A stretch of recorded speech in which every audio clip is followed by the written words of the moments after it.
It's another big thing here is that this is not about manipulation. It's about giving people a lot of agency and power and freedom to say no.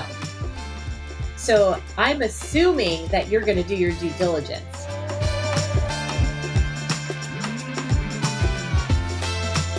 Hey everybody, thank you so much for tuning into the podcast today. I think you guys are in for a treat today. So we oftentimes have on agents from all over the Midwest. We've had a lot of people in Florida, a lot of people in Arizona.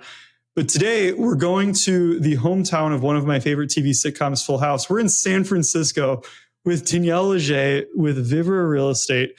And Danielle has sold over $1 billion in real estate. It's such a big number that you have to put your pinky out when you say it, which is really, really exciting. But aside from that, Danielle's been doing some big things in the market and has a really unique personality and brand, both on her website, on social media. So Danielle, welcome to the show today. Hi, it's great to be here, Matt. Thank you so much for having me. The Full House was on the market a few years ago, but it was really fun to go see it. I feel like I would ask if you sold it, but I feel like you would have already told me if you did. I did not sell that. It's okay. You know, real estate is cyclical. It'll probably be on the market again soon. And maybe because of this episode, they will choose to list with you. I think that could be really fun. Certainly, it's the iconic painted ladies facade that you see all the time. It's what they do at the beginning of that show. Oh, really? I mean, I feel like I never really dug into the history of the show other than like I wanted to be in San Francisco and always wanted to go there after watching it. Not that we're here to talk about that show, but yeah. I mean, we could talk about that because I feel like everyone listening grew up with that, with Danny and Uncle Jesse. But a question I did have for you is you started your career in a really unique way. And when I say a really unique way, I think it was actually done before. And I want to know if you know who did it before you. So you started your career by coming up with San Francisco's first real estate blog. And it was, what was it called? SF Hotlist. The SF Hotlist. And so I know one other $1 billion producing realtor who also started her career in a major city by creating a hot list of, in essence, like big moves in an area. Do you know who I'm talking about? I do not. And okay. What year was so that? It was way before you. Barbara Corcoran got her start in Manhattan real estate by creating like the New York like hot moves list of like what real estate was moving and shaking in the high end price range. And I know when we had her in as a guest to talk about how she did it, that was her big thing. And so I'm fascinated that you did it, but also that it works. So I guess like my first takeaway for anyone listening is like, if this does not exist yet in your market, it worked in the 80s. It worked 20 years ago for Danielle. Like, try something like that. But could you walk us through what that was and how you did it, how you got inspired to do it, and what it led to? Yeah, no, thank you for mentioning Barbara Corcoran, because when I was first getting licensed in my early 20s, and I really knew nothing about real estate. And I knew no one in real estate and had very few contacts in San Francisco because I had just moved here after college and did not grow up here. Her memoir was one of the first books that I read, and it's probably still on my shelf over there. And now that you say that, that rings a bell. And, you know, I'm a big believer in there is no original thought. And so I don't remember exactly how I came up with it, but I know that I was reading a lot of books and I was diving into a lot of like top producer interviews. I always loved listening to other people and like what they did. And I do recall, certainly there's nothing original about the idea of a hot list, right? So I remember reading that and hearing it in different places. But it wasn't something that I didn't even know I was blogging, because when I did this, there was no such thing commonly as a blog. It was friends used something called LiveJournal. Oh my God. As close as I knew what a blog was. I remember LiveJournal. I had a girlfriend break up with me in ninth grade. You're not as young as you look then. Yeah, I had a girl break up with me in ninth grade because I posted about our relationship on LiveJournal. I mean, if she's listening, I apologize. I was probably not a nice boyfriend back then. But LiveJournal was like the original blog website. I mean, one of the OG social media sites. Mm-hmm. Totally. And so you were an early adopter in San Francisco, which is kind of crazy because you're in the techiest market in the world and you were the early adopter in real estate marketing for I guess online content. Well, I think that's probably true, although I had no idea that I was doing it at the time. But I had a friend make a one-page HTML website for me. And then I had another friend do a little graphic design cartoon. Like if you go to the Wayback Machine, you'll see it. That had a cartoon of a blonde girl, like young woman, I guess, standing in front of an open house sign. And that was the SF Hot List. And I would go around. I had from a coaching program, I'd heard of this idea of like talking about other people's listings when you don't have your own listings. And so what I would do is I would go around to other listings that I liked, but instead of writing about the listing itself, I wrote more about the lifestyle around the listing and would write just a few sentences. I said that it was not my listing, but that I was a real estate agent and a member of the local MLS. I would write those sentences on this one page HTML with no photos, no address. I had like neighborhoods and price ranges. I think I had little like codes for different types of property that were all kind of snarky and sassy. Like I would say, if it was a fixer upper, it would be, are you a contractor or sleeping with one? This might be the place for you. Or you can roll home from the bar in your Manolos to get back to this condo. This is also dating me because we don't wear Manolos really anymore. But, and then what I did with that is I put it on, believe it or not, Craigslist with no photos, no information except these like 4 sentences. And then it would say, for more information, visit sfhotlist.com. But very few people were doing that. So it wasn't crowded the way it is now. And then, kind of to my shock, I started to attract young tech professionals. And I remember one of my first clients, when he eventually came in to meet with me for a consultation, he was my age. He is my age. And he was like, "Oh, I had no idea how young you were." So it was kind of like a funny thing, but that's how it got started. So I think you said a lot of things there that I think we need to unpack because I don't want listeners to gloss over it. So something you said at the very beginning that is a write this down moment for everybody is that when you're a new agent, you don't have your own ammunition. You don't have your own listings. You need to find ammunition from other people's listings and from other things happening in the real estate market. And I think that's where a lot of agents get stuck because they never get the ball rolling because they don't have their own listing. So they have nothing to talk about. They have no content to post. And it gets really boring really quickly. And they get out of the business or they wait for their cousin to sell 3 years later. And you have to do it consistently. People do that now on Instagram. This is not like you could replicate this now, but I was doing it 3 times a week, every week. Well, and so you started by using other people's ammunition, and then you kind of came up with a really unique voice and brand and a different spin on the boring marketing that every other realtor was doing, right? So you know the example of like, the Manolo Blahnik in your listing marketing or the contractor you're sleeping with, like that's not only funny, but it's on brand for the market for your personal market, which attracted other people that were like you. So number one, great way to attract people that you're actually going to enjoy working with. But like when I go on Facebook or Instagram, TikTok, or anywhere, like a magazine, a newspaper, and I see most real estate marketing around the world, it's always like a picture of the front of the house, a really boring description that at this point is probably written by ChatGPT. And there's nothing unique unless the picture of the house has like a urinal in it or something exciting. So, I mean, that's the second part for anyone listening. Like, come up with a way to describe your properties in a way that's going to stand out, or use a photo or some type of filter or something that's just going to make it be the one that someone decides to click on. I absolutely love that. So how long after you started doing that did it take for things to start popping and for your, you were new in town, for your business to kind of get to like level 1, I guess? I think that it was, a combination of luck and timing and hard work, but I did well that first year, mainly through the blog. And I think I did, 12 deals or something in my first year, all buyers, which in San Francisco is more than like 3 times more than the average agent. The average agent's doing like what, 1 deal every 3 years right now? Yeah, I think it's like two or three. But so I was being mentored and I was working for an individual broker. So it was also different because I was in a office building downtown on like the seventh floor of a very boring Class C office building. And so there wasn't like open house opportunity or floor time or any, and I wasn't around other agents, which I actually think was one of the keys that allowed me to be creative. Because that during that year, I got to meet agents from other companies by selling their listings. And by the end of it, enough people had said to me, "You're going to make it in this business.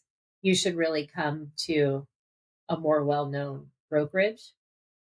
And my mentor was focusing more and more on pre foreclosures. And this was in 2002. So I actually did a 9 month short sale my first year in the business. Obviously, years before that was a commonplace activity. But she was really focused on that niche, which was not where I wanted to focus and grow at the beginning of my career. So it was the right thing to do to leave. But the irony being that once you're around other agents is when you start hearing all the bad habits and the quote best practices that can lead you astray. So I think it was to my benefit that the first year I was really on my own. Yeah. So let's talk about that. So you've seen a lot. It's now been, 20 plus years. You've seen a lot. You've seen agents come and go. You've seen agents kill it. What are some of those traits that you made a conscious effort to avoid? Because sometimes it's not about what you're doing. It's about what you're thankfully not doing. Real estate has a lot of contracts. I want this podcast to have a social contract as well. Here's what I need from you. If you're listening to the show and you get something valuable out of it, or you hear something that you think, that's awesome, I want you to send me a DM on Instagram, or if you find my email, send it that way. The more feedback that I get helps me to put together better shows and attract better guests. And that sort of leads into why you reached out to me in the first Yeah. place. Because it took me a number of years to realize that I was going down what I think is the wrong path in terms of attracting clients and building a sales business. Um, so I think, well, one thing is in the beginning of my career, I charged a full fee. And in the beginning of my career, I used buyer broker agreements. And so we're talking about, again, the early 2000s. And as a young 20 something with no contacts, I was charging 6%. And I was using buyer broker agreements. I stopped feeling like I could do that once I was around other top producers and other agents who were taking me under their wing and telling me stuff. They're like, no one does that. How are you going to do that? And I felt like, okay, well, to compete, maybe I shouldn't do that. And so that was, I think interesting. And amazingly, it has to do with quality of life and kind of I spent a lot of time working on a listing presentation and trying to get better and better at my presentation, which I have now thrown out the window. Well, yeah. So let's dive in. So you published an article, and I reached out to you, right? That's how we met. And your article is "Want to Quit Listing Appointments? Try this pre-screening strategy." And you really hooked me. Like I get all these articles every Monday, and I save a bunch, and then I read a bunch. But you really hooked me because you wrote that if you're a fellow top producer, you become tired of the dog and pony show competing for listings against inexperienced agents. You share all your time. You put a marketing plan together, a pricing plan, and then they use their idiot brother who has no experience, and you in essence were the fool, and they chose their favorite. And that sucks. And I think every agent listening who's been in the business for a little bit and who knows what they're doing has felt this and probably doesn't want to feel it again. So you go into talking about how you solved it, and I'll let you, in your own words, talk about like what your whole theory around this is. I mean, you could have fooled me into thinking you were a psychology professor with this article, but I thought it was extremely well written and just an original take on going to market and how to handle listings, to be honest, or Thank buyers you. for that matter. Thank you. Uh, yes. I'm sure actually a lot of your listeners and the majority of agents would read that and think that I have completely lost my mind and that this is an incredibly stupid and foolish thing to do. I was just listening to a fellow agent and coach talk about her marketing and sales class, and this is an incredibly successful agent. And I'm sure it works really well. I just suspect it's working really well for different reasons than they may realize. But it's all about the listing presentation and having people think to themselves, like, what if you had gotten that list? Think back on the listing you didn't get. What if you had gotten it? How much more money would you have made, or things like that. And my whole take is, think back to that last listing you really wanted, and imagine if you knew in the first 15 minutes that you weren't going to get that listing. How much stress, brain space, time, money, energy, and general angst would that have saved you? So basically, this is like, and I want to give credit where credit is due. I learned a lot of this from Chris Voss. He has a concept called favorite or fool, and he's the FBI negotiator that they used as very good clickbait title for the Inman piece. But the idea here is that people have a bias before they pick up the phone to call a salesperson. They're leaning in someone's direction before they start doing listing interviews. And if at first that is not something that you want to believe, because I wanted to believe that I was smart, I was hardworking, I had on paper, the resume, I should be the one they're hiring. But it didn't always happen. And if you look in your market, most markets, the average agent sells very few homes. And so if that's true, then most sellers are hiring not on a meritocracy, which is kind of a bitter pill when we're in such an entrepreneurial business where there really is no limit. And so it made sense to me. And part of that is like, okay, do you call the salesperson first, like before you do any of your own research, before you talk to friends, before you look at what your neighbors did? We all have our way of making decisions. So I'm kind of wandering in circles. Are you following me so far? Yeah, Okay. absolutely. So the idea is that people are already leaning in a direction. They will not admit it. They will say, "Oh, I've never sold a home before. We don't have any idea what it's worth. That's why we want to talk to you," etc. Some know that they're leaning in a direction. Some are pretty sure that they're going to hire their old buyer's agent, or they're pretty sure they're going to hire their cousin, or they're, a lot of cases, it's like a family member's agent. But this is a major financial investment for most people. And we have done this to ourselves. If you were to Google how to hire a real estate agent, what do you see? Interview 3 to 5 people, right? And so It's the almost same on the lending everybody, side. yeah, it's It even adds worse on the confusion to lending the side. process. And I think it would work on the lending side too, for sure. I mean, I want to kind of expand this because it's true across the board. So you're either the favorite or you're the due diligence. That's the bottom line. And I heard about this in about 2018, and I was like, this is it. This is the missing link. This is what I always suspected. Because I used to go out of these meetings going, I guess they didn't like my shoes. Like, it seemed so arbitrary Because how they were they would make vanilla. these choices. So arbitrary. And often so not based on anything that made logical sense. And of course, there are times when, you lose it to someone else who has good on paper also, but there's something else. There's some other connection. There's some other thing. And I also want to clarify, I don't mean you can never get stranger business and be the favorite. I have a lot of online content. I am often the favorite for people who are strangers to me before we talk. But they have already gotten to know me from all the things I'm sure you talk about on this podcast. That's why we do social media. That's why we blog. That's why we're out there, so people get to know who we are. So we're not just a name. And then by the time they call you, they're like, "Oh, Danielle." So let's cut to it. So with this, a favorite or fool analogy, how do you use that to then I guess, show up to less listing appointments and waste less time? Like, what is your strategy now that you are armed with that concept? Well, I either do a 15 to 20-minute phone call or Zoom. And in that time, I can tell who I am. And what is your tactic for figuring that out? You used a couple terms in the article. I think one of them was tactical empathy.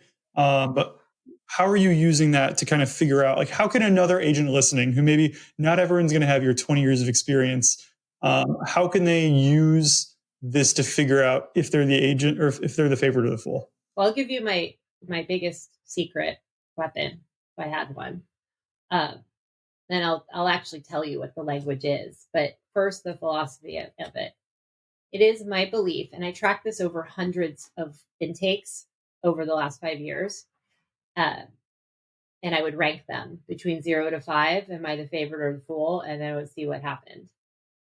And what I will tell you is that if you can work on the right tone of voice and the right pacing, meaning you sound friendly, curious, authoritative, neutral, open, non-judgmental, not arrogant, not salesy, what I call the NPR voice, then the line in the sand of how far you can go in terms of how direct you can be is so much further than any of us believe. Meaning you can be direct and confident and friendly at the same time. And so the secret here, and it took me, I started with just not going to the house anymore. And so my appointments were still an hour, sometimes more on Zoom. And this was pre-COVID, by the way. I stopped going to listing appointments in 2019, stopped going to people's houses. And I only go to their house once we have an agreement to work together.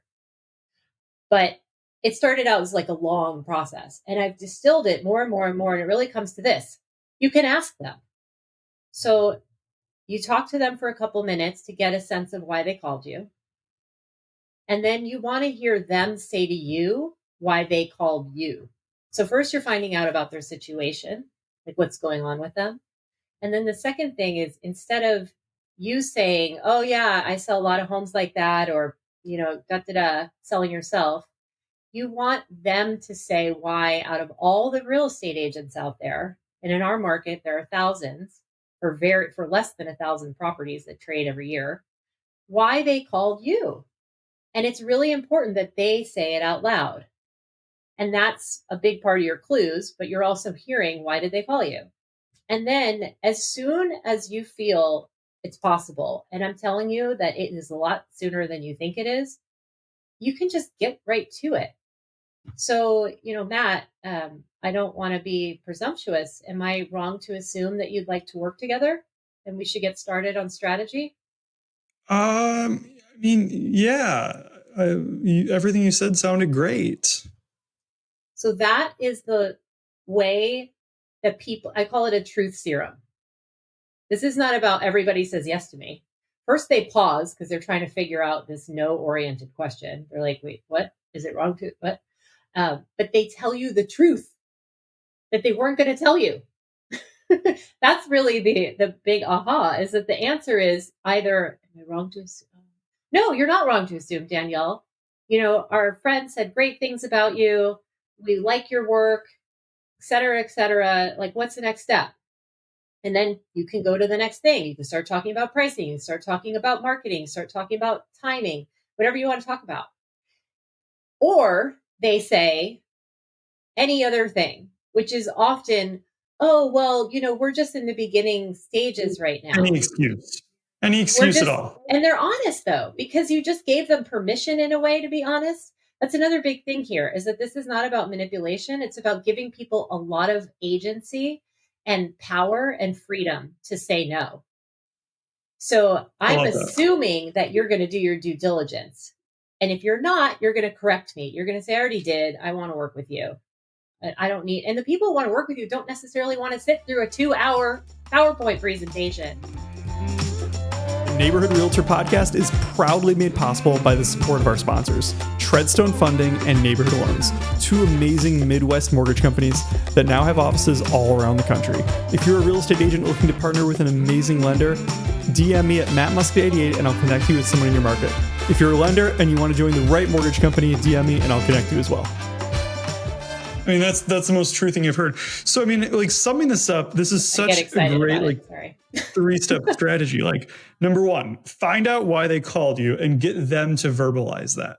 And then you can, I mean, we teach our sales staff to like find that out and then to reinforce that throughout the process. Number two, I think a huge piece of it that I want to make sure people hear and probably write down is asking am I wrong to assume? Phrase your question that way. Am I wrong to assume you're going to work with you? You're interested in working with me, or you called so that you could work with me.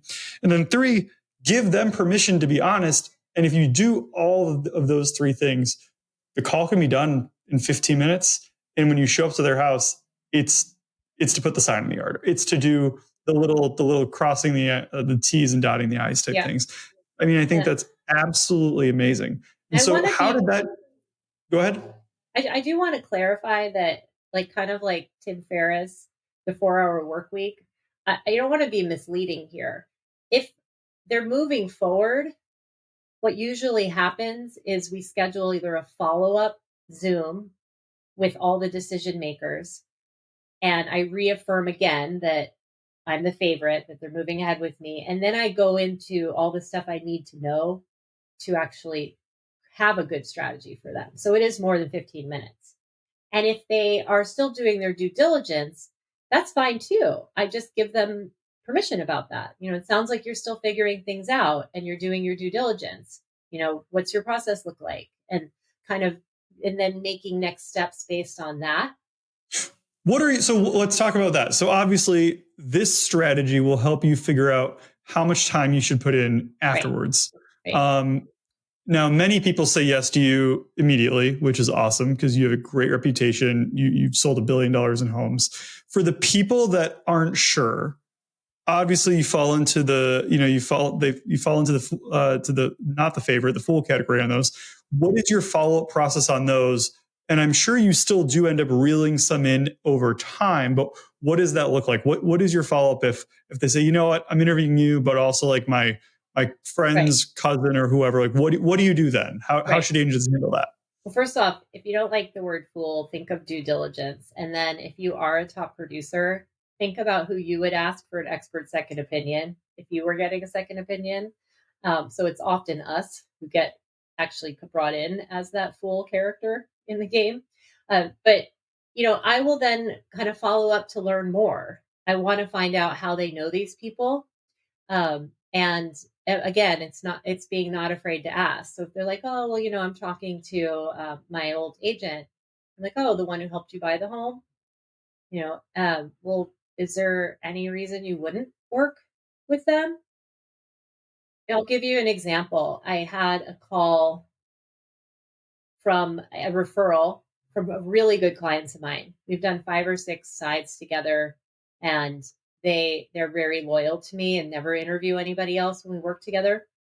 And so a referral from them, I was like, wow, this is very promising.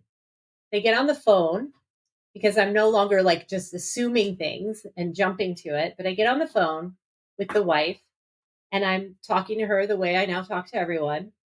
And within 15 minutes, the husband has chimed in from the background. First, they've admitted that they've already had this other agent, who's a very strong agent, to their house twice. And they've admitted that he was the listing agent of that house when they bought it. And they've admitted that they see his signs everywhere, and that gives them a lot of confidence. And they've admitted that they have a process every time they make a big decision, in that they talk to 3 different people or look at 3 different things. So where do I stand in that? And so they didn't want to share any of that with me because they wanted me to come over. The first thing was, we want you to come over. So-and-so recommended you. We'd love to talk to you about selling our house. But I got them to say all that stuff. And at the end, I'm like, well, why, he's a good agent. Is there any reason you wouldn't work with him? Again, it's no oriented. Is there any reason you would not work with him?